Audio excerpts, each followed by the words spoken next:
Saudara, terima kasih Anda kembali di Kompas Siang. Polisi mengumumkan hasil gelar perkara terkait kasus tudingan ijazah palsu Presiden ke-7 Indonesia Joko Widodo.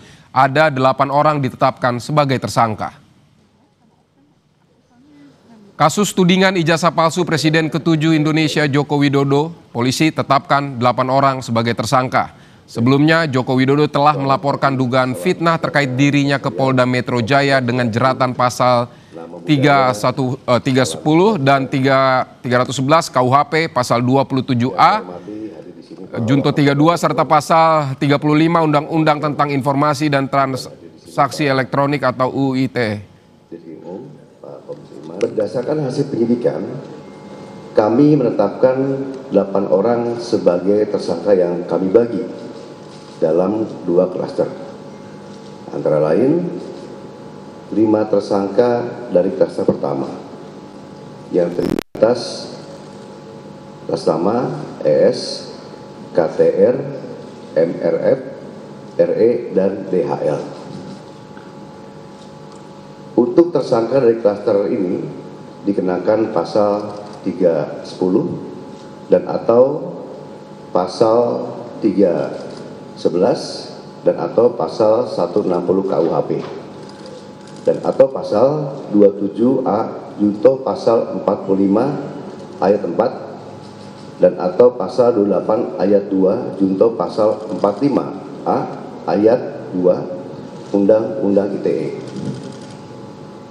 Untuk klaster kedua, ada 3 orang yang akan ditetapkan sebagai tersangka, antara lain atas nama RS, RHS, dan TT.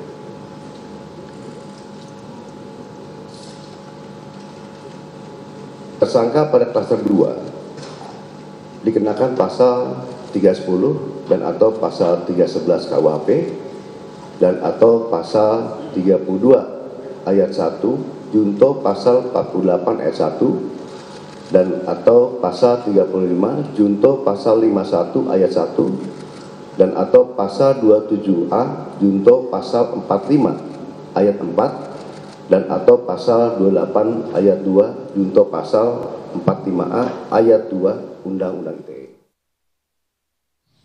Saudara, kemarin Polda Metro Jaya melakukan gelar perkara terkait tudingan ijazah palsu yang dilaporkan Presiden ke-7 RI Joko Widodo.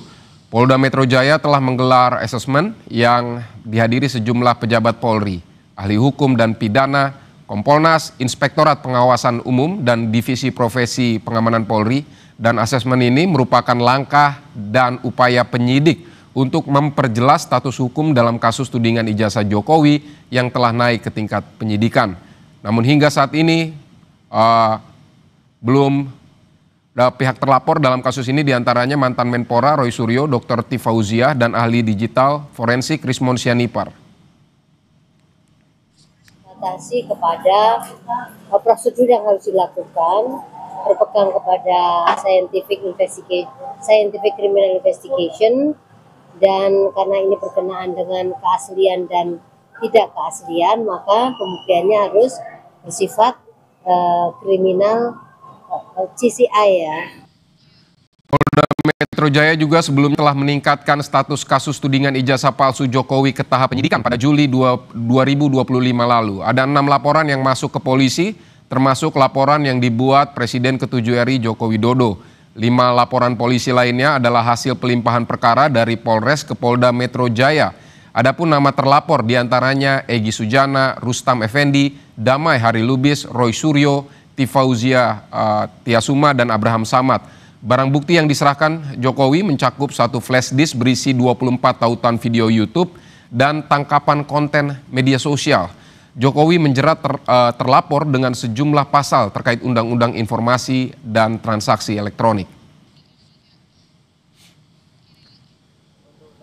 Saudara, informasi terkini kita akan segera tanyakan ke jurnalis Kompas TV, ada Putri Oktaviani dan juru kamera Septa Yoga Janaloka di Mapolda Metro Jaya. Okta, jadi siapa saja tersangka yang baru saja diumumkan polisi? Selamat siang Vidi dan juga saudara, baru saja beberapa menit lalu sudah selesai dilakukan konferensi pers terkait dengan hasil dari penyidikan perkara tuduhan ijazah palsu terhadap Presiden ke-7 Republik Indonesia yakni Joko Widodo. Tadi disampaikan salah satunya oleh Kapolda Metro Jaya yakni Irjen Pol Asep Edi Suheri. Yang tadi menjadi highlight Vidi dan juga saudara adalah penetapan 8 orang tersangka ini terkait dengan pencemaran nama baik, fitnah, ujaran kebencian, penghasutan dan manipulasi data elektronik yang dilaporkan oleh Joko Widodo. Nah, mereka ini dijadikan tersangka karena dianggap melakukan metode analisis yang tidak ilmiah dan juga meresahkan publik. Setelah sebelumnya kita juga ketahui sudah dilakukan gelar perkara pada 6 November kemarin dan juga sudah dilakukan asesmen bersama dengan para ahli maupun juga pengawas yang melibatkan pihak internal maupun juga eksternal. Nah, Vidi dan juga saudara, menarik tadi penetapan 8 tersangka ini dibagi menjadi 2 klaster. Ini klaster pertama ada 5 tersangka, yakni ada inisial ES, KTR, kemudian MRF, RE, dan DHL. Sementara untuk klaster kedua ada 3 tersangka yakni RS, RHS, dan juga TT. Nah, kenapa dilakukan pemecahan menjadi 2 klaster? Ini tadi disebutkan bahwa berdasarkan fakta penyidikan sesuai dengan apa yang dilakukan atau perbuatan hukum mereka, sehingga pertanggungjawabannya ini didasarkan pada perbuatan yang dilakukan masing-masing. Dalam prosesnya Vidi dan juga saudara, ini sudah diperiksa 130 saksi dengan 22 ahli, termasuk juga ada 723 item barang bukti termasuk dokumen asli dari UGM. Nah, diketahui juga ada 6 laporan yang diusut polisi terkait dengan tudingan ijazah palsu Joko Widodo, di mana salah satunya dilaporkan langsung oleh Joko Widodo. Nah, berkaitan dengan bagaimana proses selanjutnya dari Polda Metro Jaya ini akan melakukan koordinasi lanjutan tentunya dengan pihak terkait. Kemudian soal apakah nantinya akan ada penahanan. Nah, ini yang akan kewenangannya ini diberikan kepada penyidik. Ada beberapa pertimbangan tentunya nanti dalam proses berikutnya yang akan dilakukan setelah mempertimbangkan pelaksanaan pemeriksaan terhadap tersangka. Nah, untuk langkah berikutnya setelah dilakukan konferensi pers ini, Vidi tadi disebutkan dalam konferensi pers bahwa mereka yang diduga terkait ini akan diberikan surat pemanggilan dan tentunya diharapkan bisa hadir untuk bisa memberikan klarifikasi sehingga hak untuk bisa memberikan klarifikasi tersebut bisa terpenuhi. Vidi? Baik Putri Oktaviani, terima kasih untuk laporan Anda.